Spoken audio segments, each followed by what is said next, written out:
A kőolaj a 19. század közepe óta a világ legfontosabb energiaforrásává vált, és amióta ez így van, tulajdonképpen azóta halljuk a kitermelés végének jövendölését és a kifogyó erőforrások pánikot keltő híresztelését.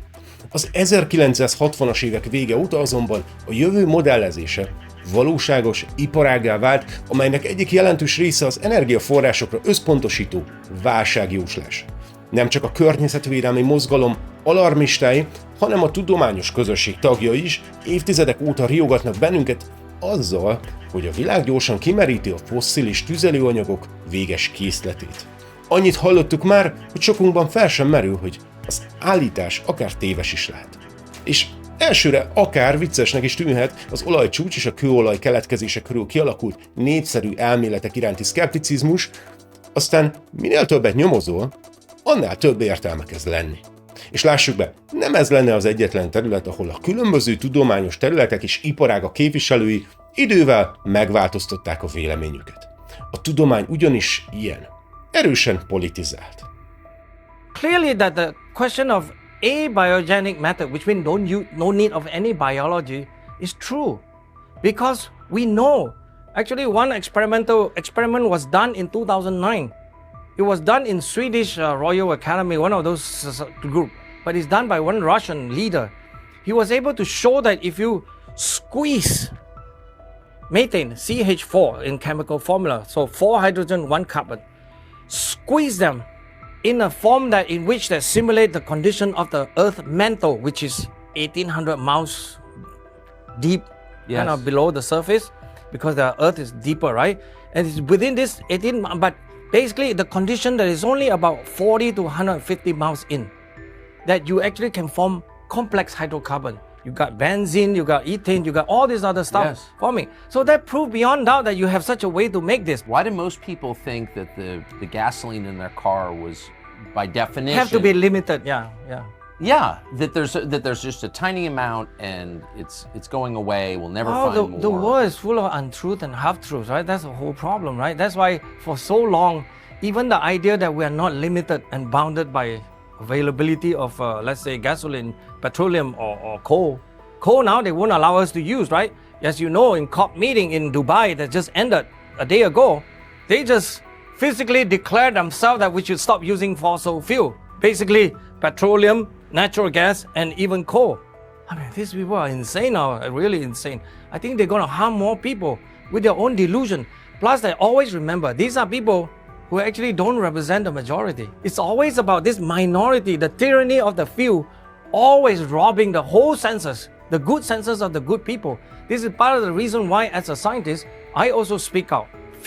Not afraid of anything except for just telling the truth. Szóval, ha nem lenne egyértelmű, ez alkalommal a közismert narratívának ellentmondó érvekkel szeretnélek elgondolkodtatni a jelenségről, hiszen a kifogyó erőforrások dilemmájáról egyre hevesebb vita folyik a közélet, a természettudományok és a geopolitika területén. Ismétlem, hogy egy erősen politizált szféráról van szó, ami érthető, mivel a fosszilisnak mondott energiahordozók még mindig a civilizáció energiaellátásának 84%-áért felelősek, ami mindössze 2%-kal kevesebb a 20 évvel ezelőttihez képest, ráadásul ez szorosan kapcsolódik az ellátási láncok átszervezésének aktuális ügyéhez is. Az energia ugyanis hatalom.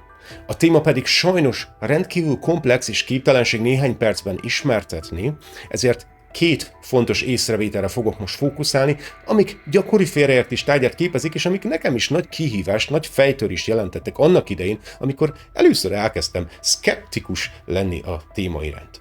Szóval az olajcsúcs és a kőolaj formálódásának biológiai eredete körül kialakult vitákra fogok fókuszálni, és ez utóbbi az, amit még az olajcsúcs szkeptikusok is ritkán érintenek. Tehát először is az olajcsúcs nem azt jelenti, hogy a kőolaj elfogy.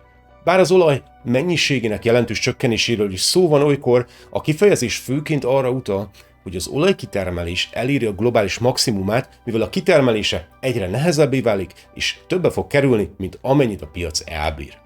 Ennek ma egyik ismert oka a fejlődő országok növekvő olajigénye, ami ugye meghaladja a kitermelés sebességének növekedését. Energiapolitika szempontjából ez egy elsősorban gazdasági kérdés és nem geológiai.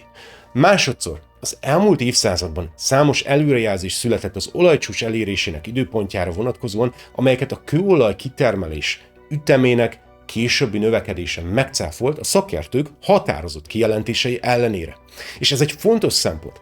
Ennek nem csupán a geológiai előrejelzések és számítások hiányosságai, pontatlanságai és a kitermelési technológiák hatékonyságának előre be nem látható fejlődése lehetnek az okai, amiket gyakran olvasunk, hanem a kőolaj piaci árának szándékos manipulálása pénzügyi érdekek részéről. És erre is ki fogok térni rögtön. Tehát, mennyire lehetnek valósak az újabb elemzések, ha a korábbiak sem váltak valóra? Teszi fel a kérdést egy szkeptikus ember. Pont úgy, mint a felmelegedés mértékével kapcsolatos alarmista jóslatoknál. És ahogy említettem, fontos ismerni a kőolaj formálódásának biológiai eredete körül kialakult tudományos vitákat is, szerintem ezek is épp elég reprezentatívak az ügy kétes jellegét illetően, és ezekkel sajnos kevesen vannak tisztában, ezért is szeretnék erről beszélni, hiszen más, erősen politikai és pénzügyi befolyás alatt álló témákhoz hasonlóan az oktatás itt is egyoldalú. Na mondok egy példát gyorsan. Kezdjük az Egyesült Államokkal, ahonnan a kifogyó erőforrás riadalom elindult a 60-as és 70-es évek növekedés határai vitával. Az USA Energiaforrások Hivatala, az Energiaügyi Minisztérium, a Rand Corporation, a Geológiai Felügyelet, a Földgazdálkodási Hivatal, az Energiakutató Intézet évekkel ezelőtt készült elemzései mind arra mutatnak rá, hogy az Egyesült Államokban az akkori 2012-es fogyasztás mellett még további 200 évre elegendő, az akkori technológiákkal kitermelhető olajtartalék volt található. És ez a szám csak a bizonyított tartalékokat jelenti, ennek a sokszorosa is elképzelhető. Ráadásul, amíg az elmúlt évek kőolaj termelésére vonatkozó statisztikák könnyen hozzáférhetők, az olajtermelők gyakran titokban tartják a tartalékra vonatkozó adatokat. A bestseller szerző és kőolaj geológus Scott Montgomery 2010-ben azt írta, hogy a tartalékok operatív értelemben olyan olaj, gáz, amely a jelenlegi technológiával, a jelenlegi piaci árakon nyereséggel kitermelhető. A vállalatok és a kormányok gyakran kétféle számadattal rendelkeznek, az egyiket a tőzsde számára, a másikat pedig belső, bizalmasan kezelt célokra használják. Az OPEC nemzetek titokban tartanak minden adatot a tényleges mezőnkénti értékelésekről és termelésről. Harmadik fél által végzett ellenőrzéseket nem engedélyeznek. A világ olajhálózatától származó adatok hiánya nem csak optimista becslésekhez, hanem az apokaliptikus ellenkezőihez is vezetett.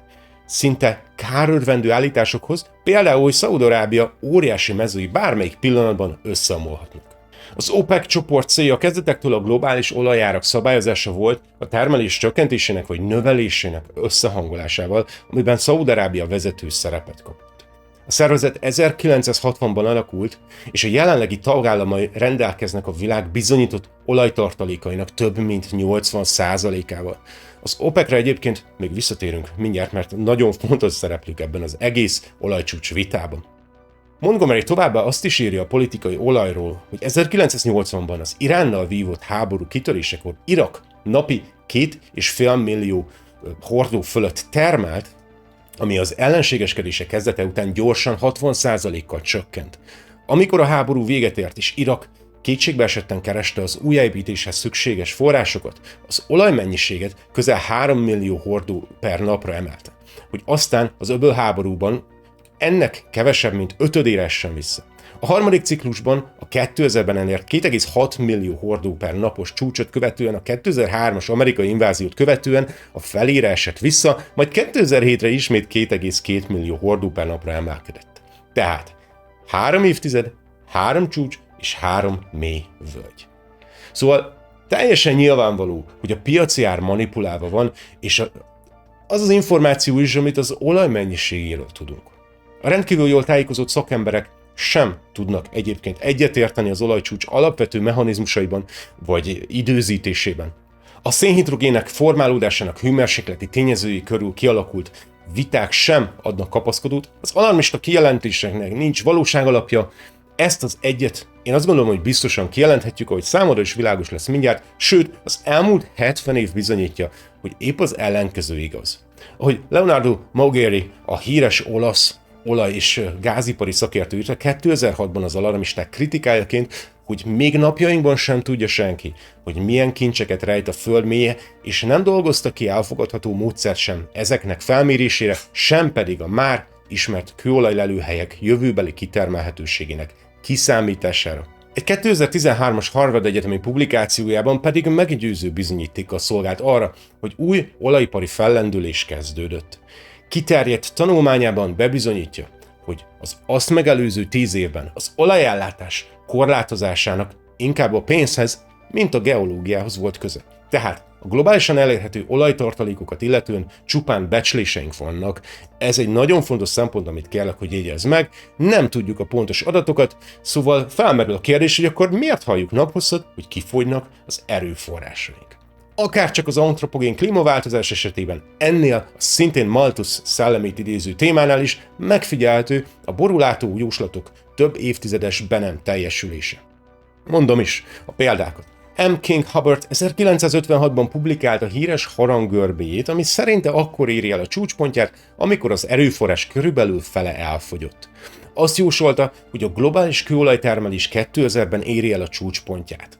Azonban nem ez történt. 2000-re a hagyományos kitermelés még mindig majdnem kétszerese volt a Hubbard által megjósolt szintnek. Nem is csoda, hiszen ő maga is elismerte, hogy megközelítése egyáltalán nem vette figyelembe a geológiát, a gazdaságot, a politikát vagy a technológia fejlődését. Egy olyan matematikai törvényt fabrikált, ami minden kitermelést szabályoz, a rögzített végső kitermelés, a korlátlan áramlás és a folyamatosan növekvő kereslet feltételezésén alapulva. Hubbard azonban nem volt alarmista, ez fontos megjegyezni, ellenben követőivel, akik utána jöttek. Campbell és Lehrer kőolajipari tanácsadók 1995-ös jelentésükben megállapították, hogy a világ olajtermelése és ellátása valószínűleg már 2000-ben tetőzött, és 2025-re pedig a csúcsszint felére fog csökkenni. Sheikh Yamani, a volt szaudi olajminiszter 2000-ben az olajár kataklizmikus összeomlására számított az év 2005-ig, csak hogy néhány híres esetet említsek. Az aggodalmak ellenére azonban a globális olajtartalékok elismert mérete és a termelés az elmúlt 4 évtizedben folyamatosan nőtt. I went to a 4-year federal staff energy seminar run by the government of the United States during the so-called energy crisis. I was the participant that represented the railroad industry. The airline industry was there. Every AA, administrative assistant of senators and congressmen was there. The CIA was there. The Defense Department was there. The State Department was there. Sometimes sitting right in front of me in the row would be Henry Kissinger with his friend, the head of Department of Defense. That's too bad. I can't put the names with them. But anyway, people like that, top men in the government, sitting there listening to the Federal Staff Energy Seminar. Well, what this was doing is for 4 years, they were teaching a propaganda line to the leading people in this country, and therefore to the leading people in the world, when you include the Schlesingers, Kissinger and Schlesinger, among others. And the object of it was, as Kissinger used in his own terms when it was time for him to speak, to create a world price for oil. In other words, not 30 cents a gallon here and 90 cents a gallon there, but let's get a world price. That's their goal, and they're trying to do that for wheat and everything else. We don't realize what the controls are, whether it's oil or some of these other things. Almost everything today is being categorized at the highest price they can possibly make it go. And so calling petroleum a fossil fuel is the basis for this system with respect to petroleum. In 1892, there was a convention in Geneva of scientists to determine what organic substances are. Well, the definition of organic is a substance with hydrogen, oxygen, and carbon. So at this Geneva Convention, Rockefeller took advantage of sending some scientists over who said, oil, petroleum, is hydrogen, oxygen, and carbon. Therefore, it must be derived from the spoiling, the rotting of formerly living matter. And playing the game properly, when the this scientific convention was over, they defined oil as the residue from formerly living matter. Well, that makes it a fossil fuel. I don't know why they decided to use the word fossil, but it says formerly living matter, it's fossil. Well, of course, today, and another thing we should know is that there has never been a fossil, a real fossil found below 16,000 feet. And you can't argue at 16,000 as a level line because someplace the ground sinks and so on, but 16 is what the scientists say, 16,000. We mine oil, or we drill for oil at 30,000, 33,000, 28,000 every day of the week. So right there, we rule it out that it isn't fossil fuel. It's called fossil fuel for the minds of the public to feel that it is an asset that is running out, being depleted. We talk about depletion allowance, which is a lot of, and actually, if you know the world's oil supply, you know that it is not going to run out for an awfully long time. Az olajcsúcs népszerű hírnökei között az olajiparban pénzügyileg érdekelt személyeket találjuk. Megadok a leírásban egy nagyszerű tényfeltáró cikket, amiben bőséges bizonyítékot találsz arra, hogy az USA olajcsúcs alarmizmusáért felelős és a 2000-es évekre, különösen az Obama kormány alatt radikálisan új energiapolitikát szorgalmazó koalíció politikai és tudományos közösségét nagyrészt azok alkották, akiknek az olaj- és gázkitermelés újjáélesztéséből, nem pedig fokozatos megszüntetéséből származott a hasznuk. A koalíció szellemi és aktivista magját azok a veterán geológusok és mérnökök alkotják, akik a tartalékok és a kitermelés arányának modellezésére Hubbard kutató geofizikus által kifejlesztett módszert alkalmazzák. Ő úgy vélte, hogy a termelés csúcspontját akkor érjük el, amikor a tényleges tartalékként felfedezett és nyilvántartásba vett, becsült, végső soron kitermelhető erőforrások felét már kiszivattyúzták. Ez egy elég nagy ellentmondásnak tűnne akkor, ha nem tudnánk, hogy az olajipar finanszírozta az első tudósokat az 50-es években, többek között Telleredét is, akik előálltak az antropogén klímaváltozás modernkori verziójával. Szóval a minket érő információt igenis lehetséges irányítani, a bizonyított olajtartalékok ugyanis nem stagnálnak. Folyamatosan változnak, ahogy a vállalatok feltárják, megtalálják és kitermelik az olajat. Montgomery szerint a pánik azért sem indokolt, mert a piac adaptál az ellátáshoz. Az olajkereslet átlagos éves növekedési üteme 1950 és 73 között körülbelül 6,7% volt, de az 1970-es évek és 80-as évek elejének olajár sokjai után a kereslet növekedése 84 és 2008 között mindössze 1,6%-ra csökkent. Az ásokok a fogyasztás minden szintjén takarékossághoz vezettek. Az Egyesült Államokban a 70-es évek vége és a 80-as évek eleje között jelentősen javult a járművek üzemanyag hatékonysága, részben a magas árakra adott fogyasztói válaszként. A termelők esetében a magas tüzelőanyagárak a termelés növelésére ösztönzik őket. Az is jogos felvetés, hogy a szakoktatás és kutatás finanszírozása egy fontos tényező lehet a domináns elméletek kiemelkedésében. Üzleti szempontból nem csupán a leghatékonyabb kitermelési módszerek felfedezése, hanem azok irányítás alatt tartása is szempont lehet. A Rockefeller család befolyása a világ oktatására nem kérdéses. Az első amerikai egyetemek alapításától egészen a mai napig. Csak a publikus és közvetlen adományok ettől az egy szervezettől egy 2020-ban publikált elemzés szerint az azt megelőző 5 évben meghaladta 65 millió dollárt, amiben 18 ország 111 egyetemei részesültek. A Mellon alapítvány szintén egy olajmágnás hagyatékaként csak 2010 és 2019 között 21 ország 279 egyetemének adott 1 milliárd dollárt. Charles Koch a 82 millió dollárt osztott szét 140 főiskolának és egyetemnek egy 2021-es adat alapján. Geológiai intézetek és kutatások finanszírozása energiavállalatok által magától érthetődő jelenség.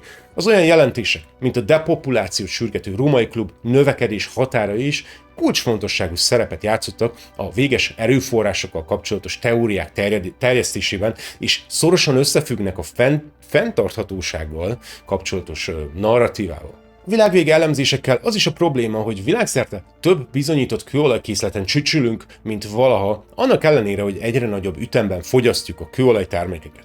Az OPEC embargó hatására 73-ban Henry Kissinger egy energiavásárlói csoport létrehozását javasolta, hogy ellensúlyozza a Szaúd-Arábia által vezetett olajexportőrök piaci erejét és a petrodollár szerepét. 74-ben létrejött a Nemzetközi Energiaügynökség. Kissinger egy 2009-es beszédében kiemelte ennek a szervezetnek a jelentős szerepét a globális energiapolitikák meghatározásában. Macron francia elnök idén februárban pedig egyenesen azt mondta, hogy a szervezet úgy szólván a mi fegyveres szárnyunká vált a párizsi megállapodás végrehajtása érdekében.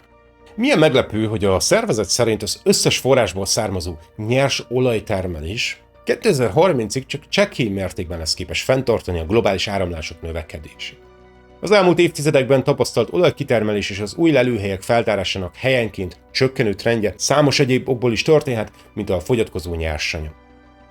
Érthető módon az olajgazdag OPEC plusz országok világgazdaságra kifejtett hatásának enyhítésétől az omladozó lufi gazdaság petrodollárának digitális jegybankpénzé történő konvertálásán keresztül a termelési hatékonyság növekedéséig tulajdonképpen sok mindent el lehet képzelni, és ezen a ponton csak spekulálni tudunk. De a már említett ellátási láncok szisztematikus átalakításáról nagyon fontos ilyen kontextusban is beszélni, a riói, kiotói és párizsi egyezményeknek és az ENSZ fenntartható fejlődési céljainak megfelelően, ami nem már szolgál, mint az emberi tevékenység ideológia alapokon nyugvó irányítását és a globális vagyon újraosztását a technológiai korban.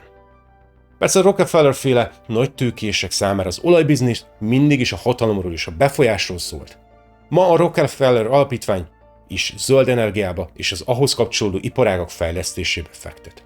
97. decemberében a világ több mint 200 szervezete indított kampányt az új olajkitermelések ellen Kiotóban.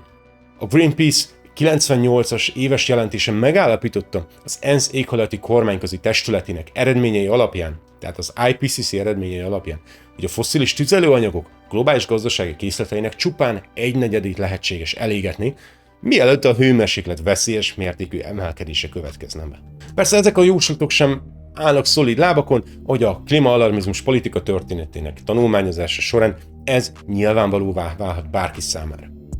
But just a few months ago, some chemists at the Carnegie Institution in Washington did a beautiful experiment in a diamond anvil cell.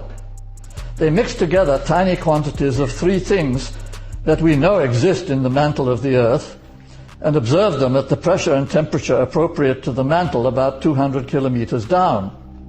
The three things were calcium carbonate, which is sedimentary rock, iron oxide, which is a component of igneous rock, and water.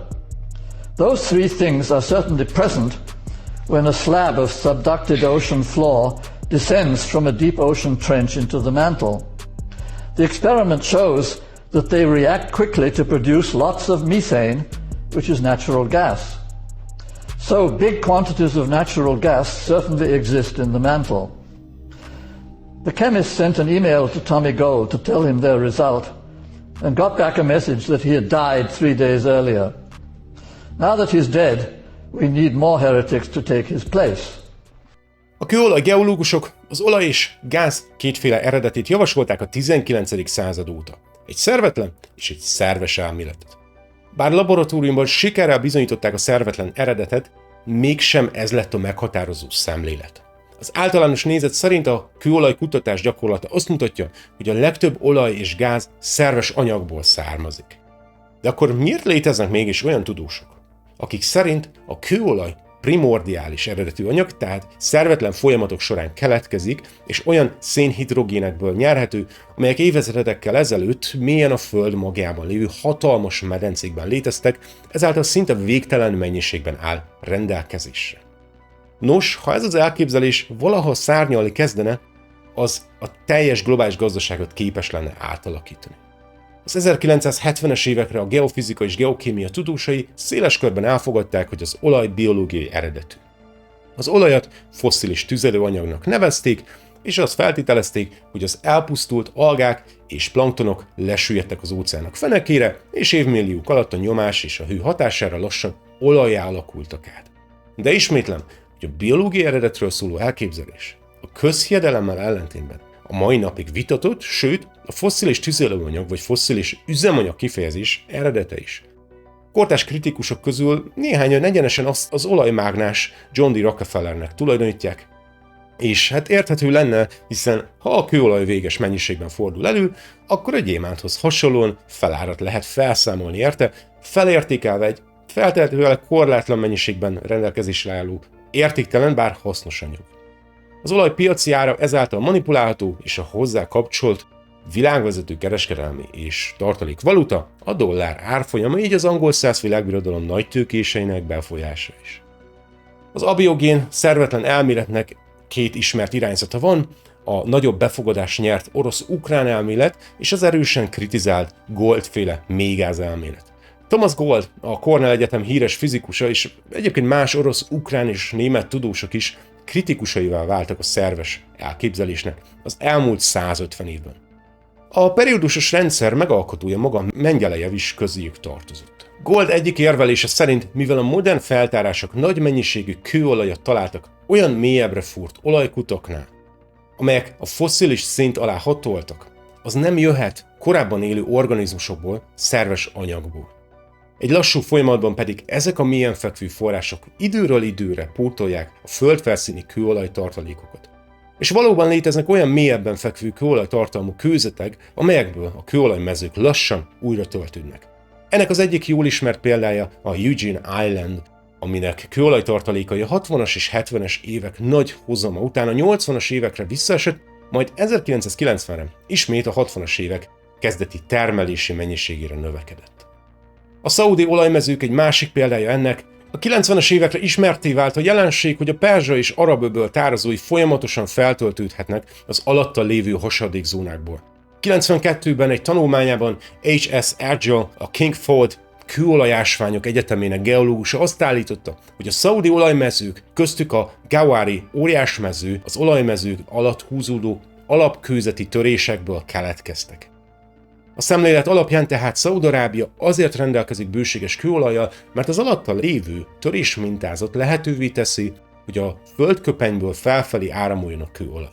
A biogén, tehát a szerves elmélet támogatói szerint azonban az abiogén, tehát a szervetlen olajképződésről tök felesleges beszélni, hiszen az irreleváns az olajcsúcs vita szempontjából, ha csak az olajmezők feltöltődése nem történik rendkívül gyors ütemben, sokkal gyorsabban, mint ahogy azt a hagyományos olajképződési elmélet diktálná.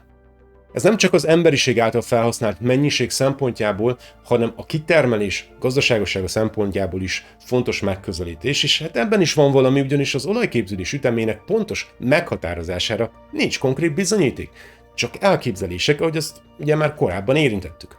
Na, de ugorjunk vissza röpke 100 évet az időben, az 1920-as években valami nagy dolog történt, a Kaiser Wilhelm Kémiai Intézetben kifejlesztett Fischer-Tropsch eljárás bebizonyította, hogy lehetséges hosszú szénhidrogénláncú kőolajszerű szénhidrogéneket előállítani szervetlen, reakcióképes anyagokból kiindulva. Ez olyannyira működött, hogy a II. Világháború alatt Németország repülőgép üzemanyagának több mint 92%-a és az összes kőolaj felét szintetikus üzemanyaggyárakból nyerték. 1944 elején a csúcsponton a német szintetikus üzemanyag előállítás 25 üzemben napi 124 000 hordót meghaladó mennyiséget állított elő. Szovjetunió, Japán, majd a háború utáni USA szintén nagy mennyiségben állított elő szintetikus üzemanyagot, majd az 50-es évek után az elméleten alapuló technológiák részletei fiókok mélyre kerültek, és azóta is ott porosodnak. Az olcsó kőolaj felfedezése, valamint a kőolajipar állítólagos lobby tevékenysége azt eredményezte, hogy az USA kormánya felhagyott a szintetikus üzemanyag kutatási programjával. 1940 és 95 között az orosz tudósok valami 347 tudományos publikációt jelentettek meg a Fischer-Tropsch eljárásról, és mintegy 170 Fischer-Tropsch szabadalmat szereztek. 1951-ben Nikolaj Kudryavtsev professzor megfogalmazta azt, ami ma a mélységi, abiotikus kőolaj eredetének orosz-ukrán elmélete néven vált híressé. A szervetlen elképzelést igazoló újabb tanulmányok pedig azóta is keletkeztek. Ebben a 2009-es tanulmányban Wang és kollégái rámutattak, hogy az abiogén szénhidrogének nem csak a természetben léteznek, hanem jelentős mértékben hozzájárulhatnak a kereskedelmi célú gáztározókhoz is.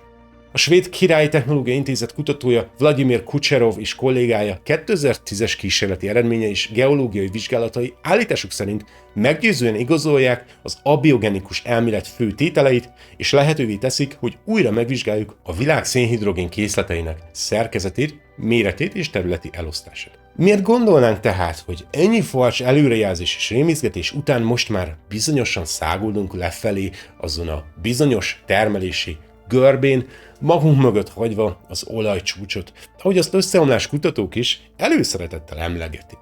Miért nem valószínűbb az, hogy a nyugati ember életszínvonalának, ezáltal politikai erejének limitálására tett törekvések zajlanak az ellátási láncok összehangolt manipulációjával, a klíma-alarmizmussal, az elkerülhetetlen összeomlás hírének népszerűsítésével?